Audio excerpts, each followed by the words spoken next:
Well, you have there the first 6 trumpets blown, all right? Then after the 6th trumpet, there's a breathing spell once again.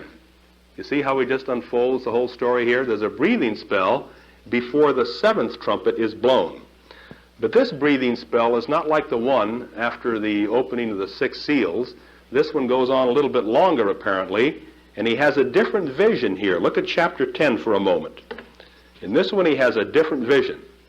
And here he sees another mighty angel who appears with a scroll in his hand.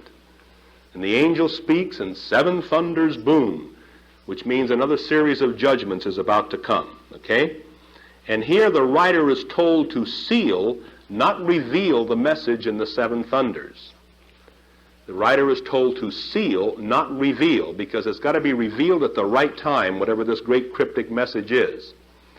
In the book of Daniel, when Daniel has a number of his visions, he is told to seal those visions up until the end time. And the end time in the book of Daniel was supposed to be around 165 BC, which was the writer's time. Now, if you can follow me with this for a moment, but the book of Daniel is set during the time of Babylon, the Babylonian exile. The book of Daniel is placed in the setting of the period of time from approximately 586 to 538 BC. Approximately 586 to 538 BC. And the whole book of Daniel is an attempt to show that this fellow Daniel was living way back here in the time of the Babylonian exile, and that he was able to foretell everything that was going to happen right down to the writer's present day, which happened to be 165 BC. In other words, the writer of Daniel had already known all of this that had happened. And he goes back and retells the history as if Daniel was someone living in Babylon in captivity and was able to foresee everything that was going to happen right on down the line, right to the writer's day.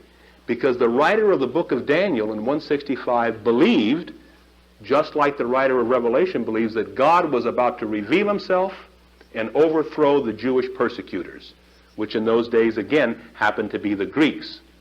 So back in the book of Daniel, when Daniel is given the visions, which are supposed to be around 586 BC, something like that, he's told to seal it up because it's not time to reveal it yet. Of course it isn't, because the writer is writing in 165 BC, then it's going to be opened up and the mystery will be revealed.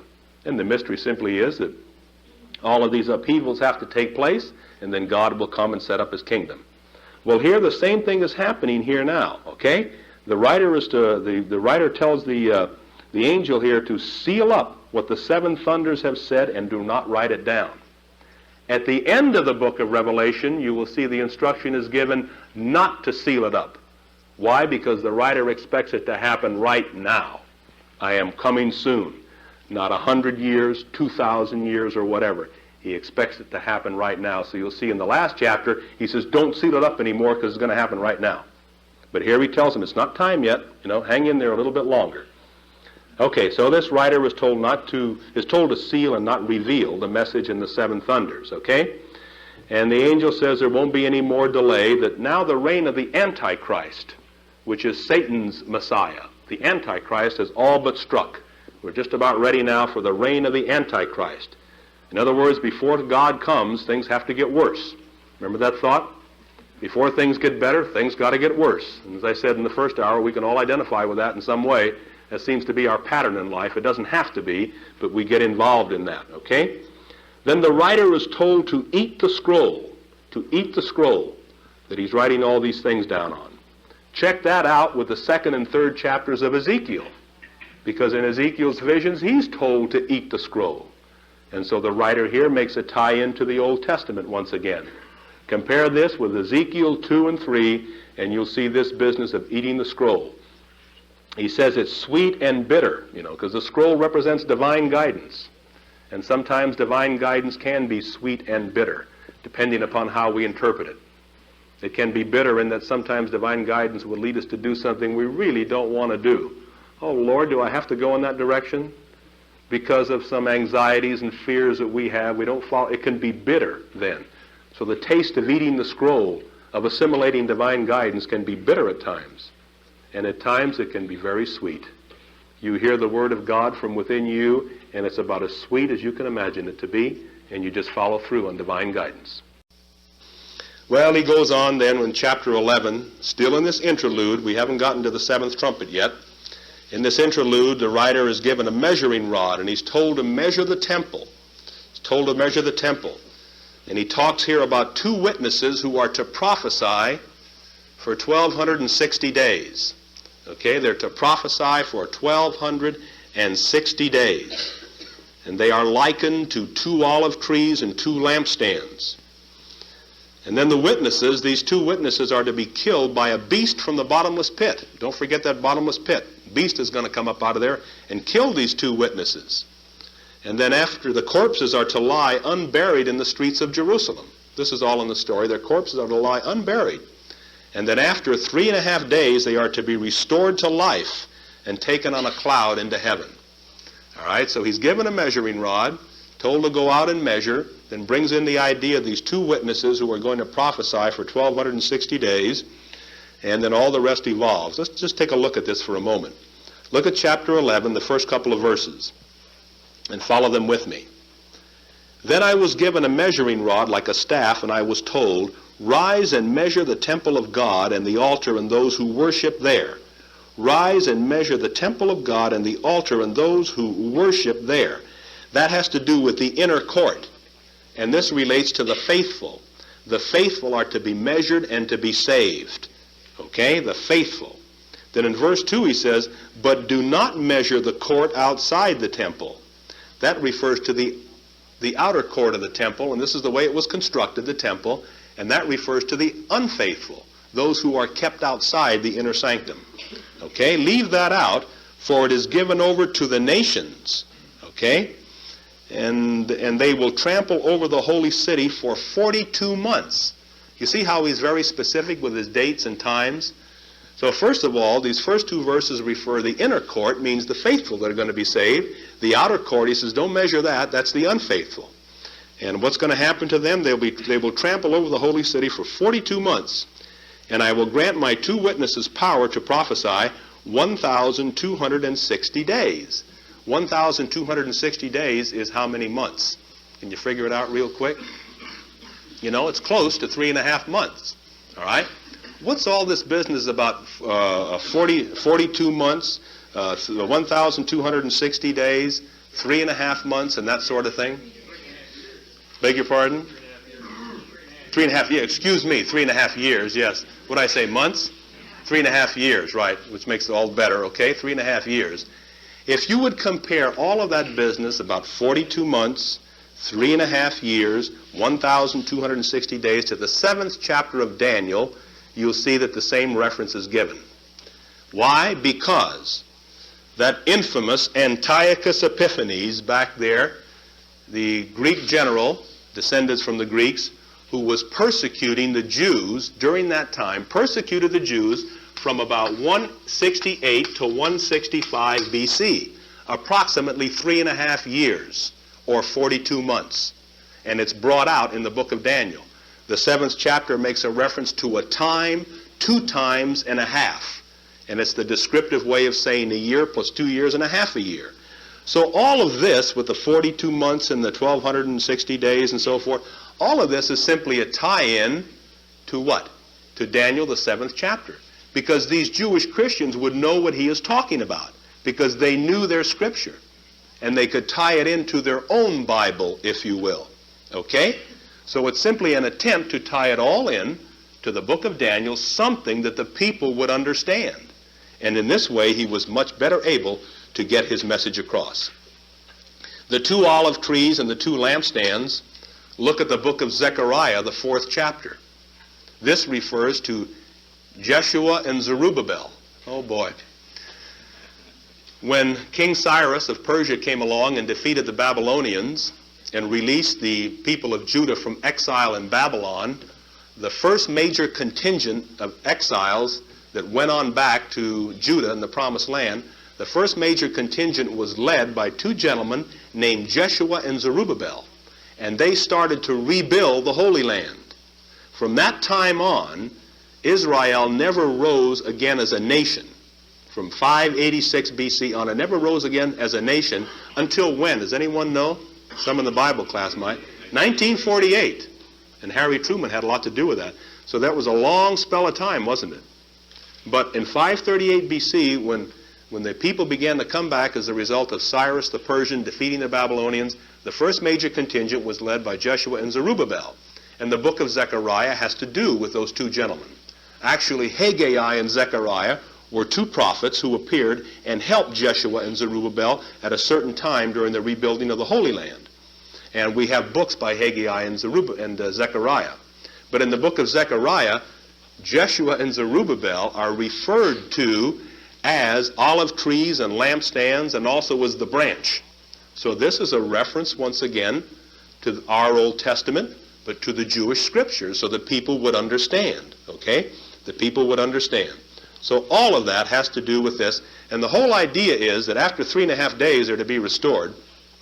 It says they will be killed, their corpses will lie in the streets.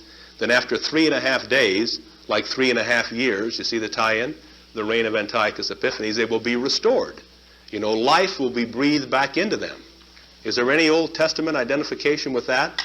Somewhere along the line where God breathed life back into something or someone that was dead, you know? You got a Valley of the Bones, the 37th chapter of Ezekiel, the Valley of Dry Bones. You all know that song, dry bones, them dry bones, you know? All right, the 37th chapter of Ezekiel, the dry bones represent Israel. And Ezekiel is simply saying that although Israel is in captivity now in Babylon, she's like a valley of dry bones. But those dry bones are going to come to life once again, Ezekiel is saying, because God is going to breathe life back into the dry bones. And when Cyrus the Persian comes along, defeats the Babylonians, and they go back home and rebuild, then in effect God breathed life back into them dry bones. And here he revives these two witnesses, and it's simply a takeoff on Ezekiel, the 37th chapter, the Valley of Dry Bones. You might recall the first hour we said that he draws heavily on the Old Testament. And he does, so that the people can make the identification with something with which they are familiar.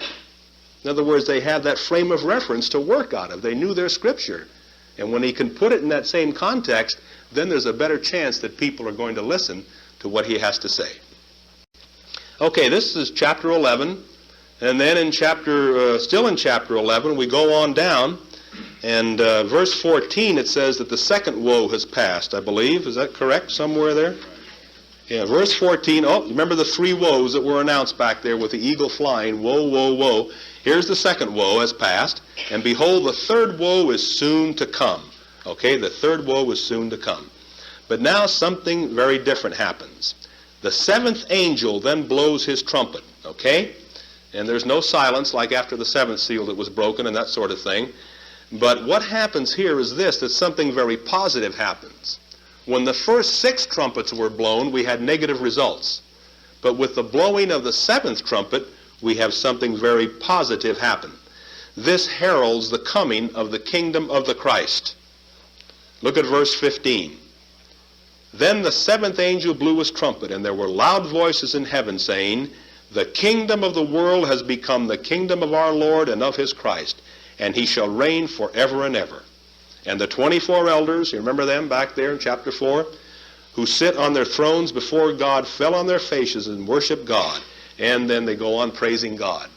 So with the blowing of the 7th trumpet, we have something very positive happen, and that is the announcing of the coming of the kingdom of the Christ. It looks like we're just about ready for salvation, okay? Like the end is near in a very positive way. But we're only in chapter 11. We've got a long way to go, because he's going to build this whole thing up once again. So he makes this announcement, all right, but then also it heralds the coming of the third woe. Remember, it said here the second woe had just passed. We've got one more to go. And the third woe is really found in, I suppose, all of chapters 12 and 13. All of chapters 12 and 13. So in this section here, with the blowing of the 7th trumpet, once again we've sort of got that good news, bad news. The good news is the kingdom of the Christ is coming, but we've also got the third woe to deal with, and that means more terrible things that are going to happen in the eyes of the writer. Look at verse 19 for just a moment, the very last verse in chapter 11. This is also a tie-in to the Old Testament. It said, then God's temple in heaven was opened, And the ark of his covenant was seen within his temple. And there were flashes of lightning, loud noises, peals of thunder, and earthquake and heavy hail, all symbolic of the manifestation of God. All right, they looked up in heaven and saw God's temple in heaven, right? And the Ark of the Covenant. There was also a temple on earth, the Jewish temple. They had a couple of temples that they built. Solomon built the first temple. Then Jeshua and Zerubbabel and Haggai and Zechariah built the second temple. And that one's going to be destroyed about 70 A.D. It has been destroyed as far when we come to the writer's time. But what he's making the comparison of here is the earthly Ark of the Covenant. The ark was a little box that was built. You can see the instructions for this back in the book of Exodus. And this was placed in the temple. Okay? He talks about the earthly ark, but this is the heavenly ark. The heavenly ark which supersedes in importance the earthly temple and the earthly ark. So the connection once again is made between the Old Testament and the New. The earthly ark was the witness of God's covenant with Israel on earth. The heavenly ark is the witness of God's covenant with true Israel, which is the Christian church, in the eyes of the writer. So the old temple and the old ark, the earthly ark, had to do with Israel as it was known, but when Jesus came, he was supposed to be the Messiah, and now the heavenly temple and the heavenly ark represent true Israel, which is the Christian community. And there you have the blowing of the seventh trumpet. Well, let's look at the 13th chapter. Here's the second portent. On and on we go. In the 13th chapter, this is a picture of the Antichrist. And the Antichrist is the devil's Messiah, Satan's Messiah. God has a Messiah, and who is God's Messiah? Jesus. Who's the devil's Messiah? The Antichrist, in the eyes of the writer, okay? So this is a picture here of the Antichrist. And this idea of the Antichrist developed among the Jews. It became prevalent in Jewish thought just before the Christian times. And the idea of the Antichrist was that a leader would come forth in which all evil was personified. All evil was personified. Every once in a while throughout our culture, somebody comes up with that idea, and you'll see it on a TV program or something else. I remember one time on the Star Trek, if you any Trekkies here today, Star Trek fans, that Melvin Belli, the famous San Francisco attorney, you ever heard of Melvin Belli? I grew up in the San Francisco area, and I heard a lot about Melvin Belli all my life. But he played in one episode of Star Trek, I can't remember what his name was, it wasn't important, but a figure much like the Antichrist, in which all evil was supposed to be personified. So this is the way we try to deal with evil sometime and get a grip on it. You know, we want to kind of contain it and see it all personified within one person. I guess then if we can do away with that person or deal with that person, then all evil is going to be gone. It doesn't work out that way, but it's a way of objectifying our thoughts, you know, and trying to deal with evil within us, I guess. But this is what the Antichrist represents, this leader who personifies all evil and who was going to arise and oppose the Messiah, okay? And if that's the case, then it has to be the Antichrist who is behind all the evil work that the Romans are performing in the eyes of the writer. In the eyes of the writer. Well, he goes down and gets pretty descriptive here. I won't get too much into this detail. I think we'll finish with this 13th chapter, then probably break for lunch. But in the 13th chapter, he first of all talks about two phases here, the first beast and the second beast. You see this in chapter 13? He says, I saw a beast rising out of the sea with 10 horns and 7 heads. Go back to the book of Daniel. This refers to the Seleucid kings, the kings who reigned during that time, and there were a whole bunch of them, one of whom was Antiochus Epiphanes. I mention his name again. He's called in the book of Daniel that contemptible person. He's not mentioned by name because the book of Daniel is all cryptic too. But there's a clear-cut reference to good old Antiochus if you know your history of that time, okay? And these 10 horns and 7 heads sort of tie in to the book of Daniel, but it also means a reference to the Roman emperors and rulers. And it's not always clear which one they're talking about. It's not important because they're talking about the Romans altogether. And so the writer makes a reference to 10 horns and 7 heads, 10 diadems and a blasphemous name upon its head, and that sort of thing. It means that the emperors in those days assumed for themselves divine titles. Many of the emperors thought that they were manifestations of God. And so they took on divine titles, Lord of Kings and things like that. As a matter of fact, Antiochus, to go back to Jewish times, Antiochus was also known as Antiochus Epiphanes. And Epiphanes means a manifestation of God. And so this means that Antiochus was the one who dared to call himself God. How do you think that came across to the Jewish leaders? You know, they weren't too keen about that. So some of the Roman emperors did the same thing. And where it says, "in a blasphemous name upon his head," it has to do with this assumption of divine authority for themselves. And then it goes on down and talks about the Antichrist giving authority to the beast. And this beast that's referred to here is really the Roman Empire and the emperors. The beast is the Roman Empire itself and the emperors as well. In verses 7 through 9, it says that the power of the beast wins the allegiance of the faithful. Wins the allegiance of the faithful. But then in verse 10, the faithful are told that you must hang on. You got to hang in there and hold on to your faith and that sort of thing. Okay? All this is really referring, once again, to the Roman Empire as the first beast. Then the second beast is mentioned in verse 11. Here we get to a very interesting one because we're going to hit this number 666. If you saw the picture omen, then you saw 666 all over the place, okay? Well, the second beast is the second ally of Satan, okay? The second beast comes into the picture. Let's just read this from verse 11 on down, then we'll conclude with this. "Then I saw another beast which rose out of the earth. It had 2 horns like a lamb and spoke like a dragon. It exercises all the authority of the first beast in its presence." Now, the first beast represented the whole Roman Empire, specifically the emperors. All right, 10 horns and 7 heads. This second beast here now has to do with the Roman officials, the priests, and the officials who were under the emperor. It says in verse 12, "It exercises all the authority of the first beast in its presence and makes the earth and its inhabitants worship the first beast whose mortal wound was healed."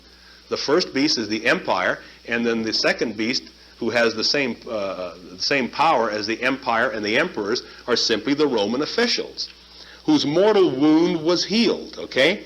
This is probably a reference to Nero.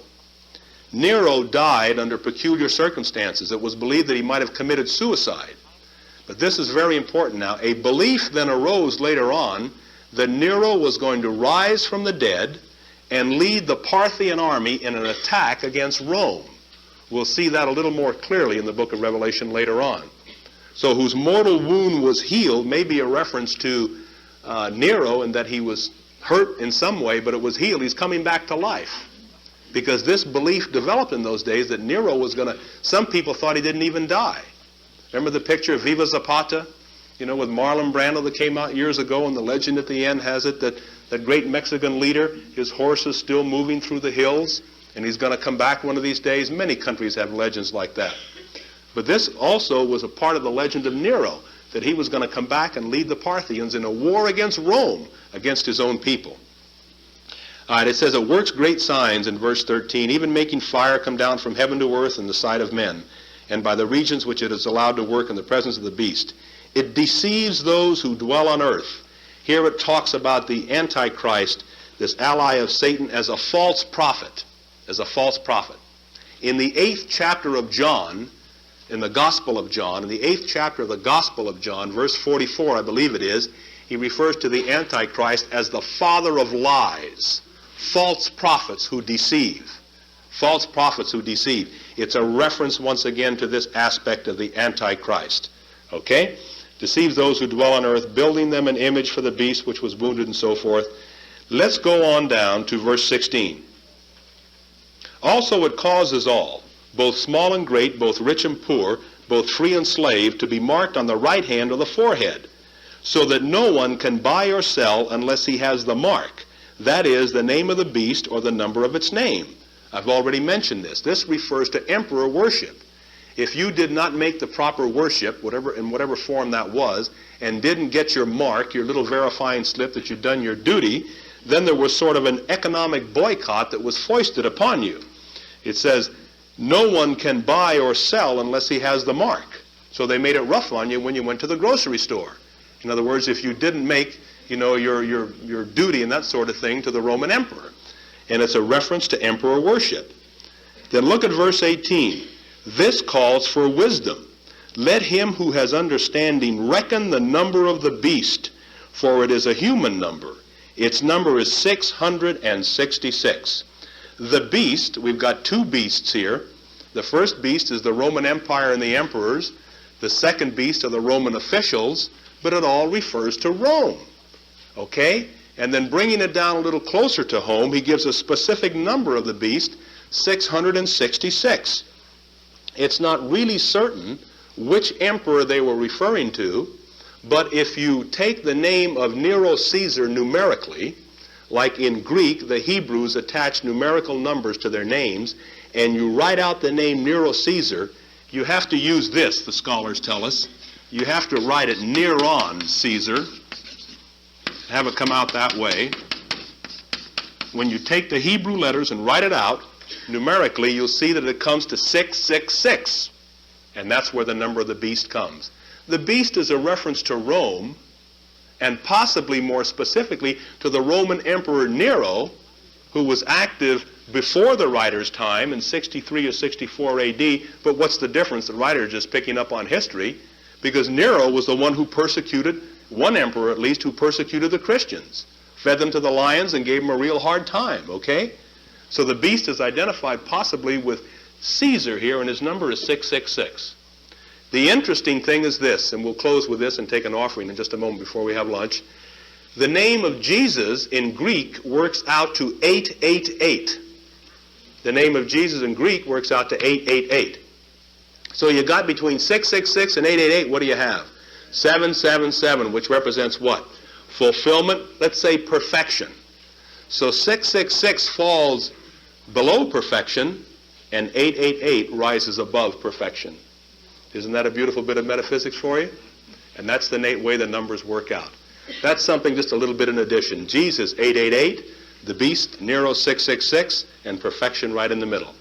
But for our purposes here, what he's simply referring to is the number of the beast, emperor worship, and more specifically, probably to Nero. Okay, I hope you're all hanging in there. I know it's a lot, but there's a lot of great news coming if you can be with me this afternoon, okay? I'd like to receive an offering now. As I said today, this will be the only one that we'll take. And then we'll break for lunch for an hour, and then come on back at 1 o'clock, folks. Well, I think we'll begin our third hour. Are you all kind of getting an idea of our approach here and what we're trying to say with the book of Revelation? Sometimes I'm not sure myself, but I think there's so much involved here, all of a sudden you can find yourself getting lost in the detail, but just keep in mind our basic thrust once again, that this is a book that was written during a time of persecution when people were forced to follow emperor worship, and that the writer picks up on this happening in his time and uses it as the framework within which to help people meet this persecution, but also beyond that to help them see that, as he thought, this great final battle between the powers of darkness and light was going to come about, a thought that was prevalent in the minds of many people and cultures of those days. And he's going, this is what we're approaching. And we're going to bring the whole thing to a point with that and then expand it out from there. Okay, we concluded the last hour talking about the second portent, which has to do with the coming of the Antichrist, and we see the beast, the first and second beast that are numbered here and referred to, which mean the Roman Empire in general, and the beast is given a number, 666, which probably refers to Nero, because that's the way his number works out numerically. If you spell it this way, N-E-R-O-N, Neron Caesar. And once again, it's just the idea of speaking to this emperor worship and the persecution, and trying to encourage the people that everything is going to work out just fine. There are a number of different ways, of course, of dividing up the book of Revelation. We talk about the 7 seals, 7 trumpets, and 3 woes, and now we'll get into the 7 plagues shortly here. You might read some other scholar who will divide it up into 7 seals, 7 trumpets, and then a series of 7 from there on in, too. Don't be too concerned about that, because that's the symbology that works out, and there are different ways of dividing the book of Revelation up. As you do some research on it, you may see these other divisions, and that's okay. Whatever you come up with is helpful. Just keep in mind that it's all symbolic. That's the important thing. All right, let's talk about the third portent here, which is the coming of the it's a greater picture now of the triumphant Christ, a little expanded picture of the triumphant Christ. We saw the kingdom of the Christ announced back here with the seventh trumpet. When the angel blew the seventh trumpet, this was announcing the coming of the kingdom of God, the kingdom of the Christ. And now we have the picture of the triumphant Christ coming onto the scene. And this is in chapter 14. I better get my Bible turned to the right spot here. What happened?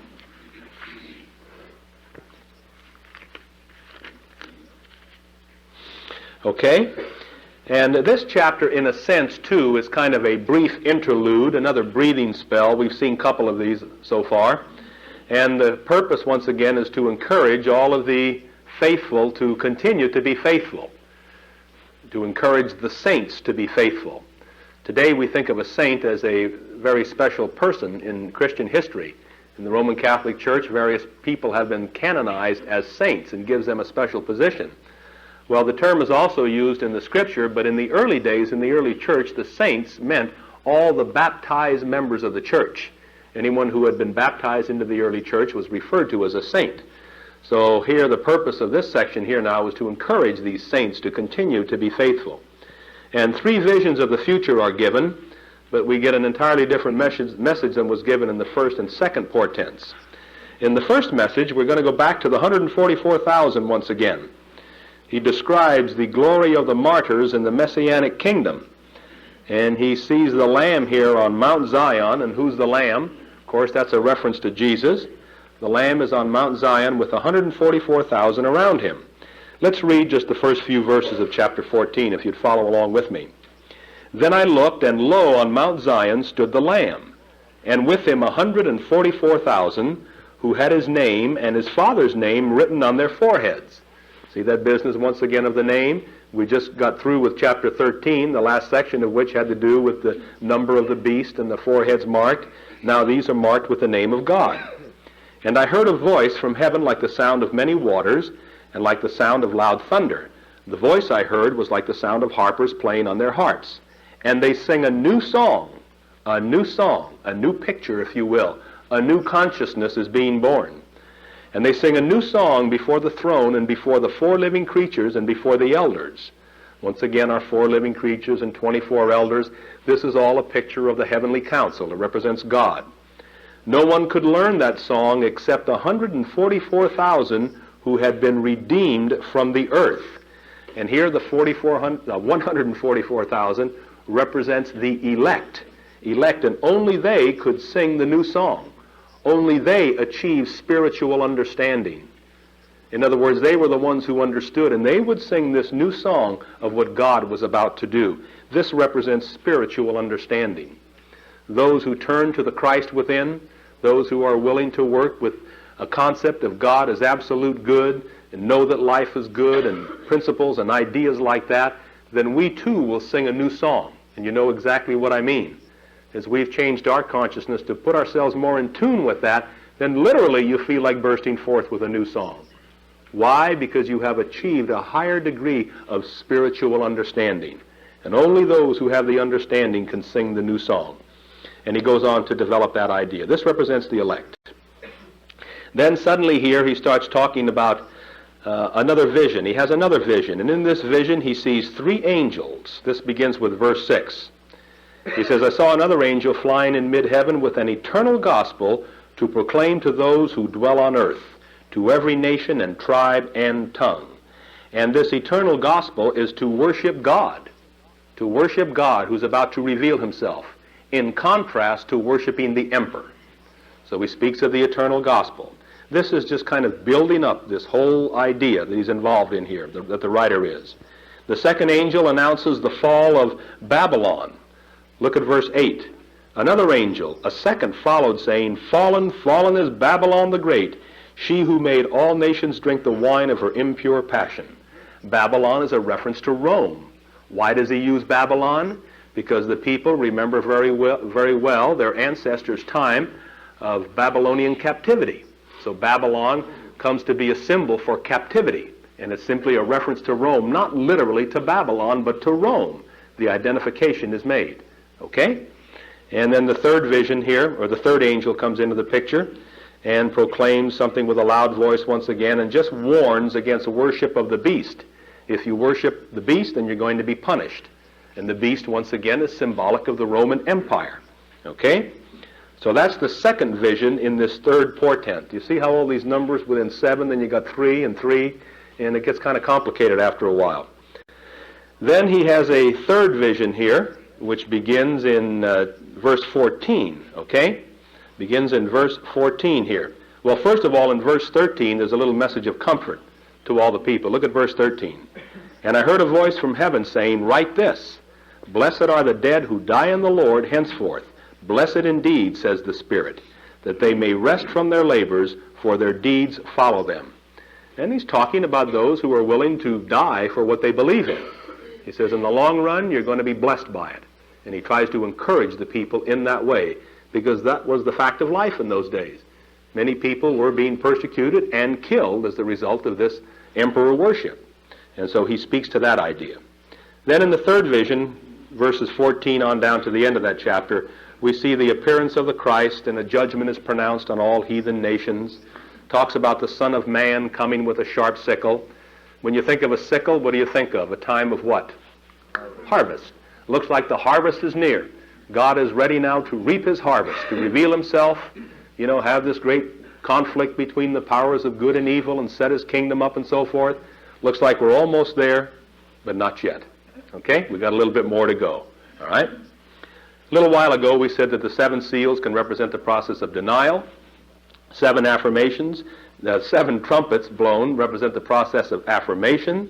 And then we saw the heralding of the coming of the Christ, the kingdom of the Christ. Denial and affirmation produces that kind of a demonstration, a real realization within us of our own Christ consciousness, or Christ indwelling, I should say, and our ability to achieve Christ consciousness. Then we had the 3 great portents. Maybe on a metaphysical level, we can say the 3 great portents tell us of the awakening of spiritual consciousness. With the coming of the Christ comes spiritual consciousness. And now comes this awakening. And once you've been awakened to spiritual consciousness, a number of beautiful things can happen, but it can also shake you up. It can also shake you up. In our book, Lessons in Truth, the process of chemicalization is described. And that has to do with introducing new thoughts of truth into old concepts that we hold in consciousness. And it says for a while there's an agitation. When you start to mix these new thoughts of truth with some of the old concepts that we've held for years, there's a time of agitation, and it may be even painful, and I can identify with that. I remember when I first came into truth, headaches and glazed eyes. You think, well, what kind of a deal? Are things really getting better? Yes, because there was a breaking up of the old consciousness. I told the story so many times. My first trimester in the ministerial school, I found myself carrying an image of a big slab of concrete. You know how images will come to mind? And I just saw this rectangular slab of concrete. And I was in pain in those days because it was just so new and so different, all these ideas. And then suddenly I began to see cracks in the concrete. They just came on their own. And then I saw big chunks of concrete all broken up. Well, I didn't have to be a real deep metaphysician to figure out that slab of concrete was my old consciousness, And then I was breaking up the old consciousness and the process of chemicalization that accompanied it. And then suddenly, when I worked through it, then I began to see something very different. A new slab of concrete was laid. I began to wonder about that too. Do I need more concrete? But what was symbolized anyway was the old consciousness is broken up, and then the new consciousness comes. And this is what happens in a sense with the 3 great portents, that there's still a further breaking up of the consciousness. There's still a spiritual disturbance that takes place, but you hang in there and it's all right, because finally you come through it and you don't ever have to repeat that process again. Oh, we'll still have discomfort and even pain from time to time, but not like it was in the old days, and you all know what I mean, okay? So these 3 great portents can tell of this awakening of the spiritual consciousness, the coming of the Christ, and also tells about the disturbances that may accompany these great events. But hold on to the truth and all will be well, okay? All right, then we go back now, and without getting too much in detail, what we really do here with chapter 15 is resume our story from chapter 13 with the coming of the Antichrist. We're through with this little interlude in chapter 14, and we go back to chapter 15 now, which picks us right up from where we left off in chapter 13. And here now, there is another vision, another portent in heaven it's also described as, so there's really 4 here. But he sees 7 angels with 7 plagues. Chapter 15, then I saw another portent in heaven, great and wonderful, 7 angels with 7 plagues, which are the last. Oh boy, maybe we're really getting close to it now. And I'll tell you something, we are. We're almost through with all the destruction. We're getting close to that big final battle, the Battle of Armageddon. He says these are the last, and he talks about these 7 plagues, okay? But first of all, he has kind of a preparatory vision here. He sees the martyred faithful standing on the shore and singing a song. Let's pick it up from verse 2. And I saw what appeared to be a sea of glass mingled with fire, and those who had conquered the beast and its image, and the number of its name, standing beside the sea of glass, with harps of God in their hands. And they sing the song of Moses, the servant of God, and the song of the Lamb. All right, we're just about ready to deal with some plagues. Go back to Jewish history. Go back to the book of Exodus. Okay, do you remember when Moses was leading the children of Israel out of Egypt? What happened? There were a number of plagues. By Jewish reckoning, there were 7. In our Old Testament, they count to 10. Okay? And the last one, the 10th one, was the greatest and most terrible plague of all. That's when the Lord came through and smote all the firstborn of the Egyptians. And then old Pharaoh got the message. And he said, okay, you can take your people out of here now, Moses. Before, every time Moses kept going to Pharaoh to allow him to leave, let his people leave, Egypt, and in a sense, Pharaoh would say yes, and then when Moses was about ready to lead them out, then Pharaoh would renege, and then God would bring a plague, and then Moses would relent once, not Moses, but Pharaoh would relent once again, let them go, and this went back and forth, till finally the last plague comes, the killing of the firstborn. And with that last plague, then people who knew their history knew that with the last plague, the killing of the firstborn, it meant that deliverance was right at hand. Because their history said that right after that, Pharaoh did leave them go. Although he chased them for a while, but the Israelites got through the Red Sea, and then Pharaoh's army was not able to. So you see, he's identifying this with the time of Moses. And the people would understand this. The plagues in Egypt, in a sense, represented the darkest hour before the dawn, and especially that 10th one. So the plagues in Egypt were the darkest hour before the dawn. So now he picks up on 7 plagues, which is the same theme. We're almost there. This is our darkest hour before the dawn, before the great and final battle takes place, and then God reveals himself and all the rest. Okay? So they're singing this song here in verse 3, and they sing the song of Moses, the servant of God, and the song of the Lamb.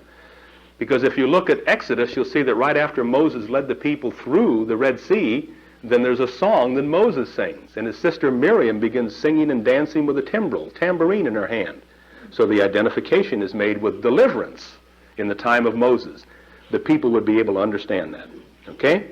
And so this great song of praise here is sung, and then it goes on down from there. Prayers are offered to God, just as it was before the trumpets blow, and that sort of thing. Then 7 angels with the plagues come out from the temple of the tent of witness, in verse 6, 5 and 6. After this I looked, and the temple of the tent of witness in heaven was opened. In heaven. Where was the tent of witness in the old days? That was the tent or the tabernacle, the early temple that Moses and his people would set up in the wilderness. It was a movable structure. And not until the time of Solomon did they build their first permanent structure in Jerusalem. So this is once again an identification with Moses and the whole idea of deliverance. Only this tent of witness is where? Not on earth as it was in Moses' time, up in heaven. See, he's given us the idea that everything is all set in heaven. Everything is all set in consciousness. Once we establish the consciousness for it. Can you see that theme running throughout here? Everything is taken care of in consciousness. The battle between Satan and Michael was won up in heaven. It's established first in consciousness and now being made manifest on earth.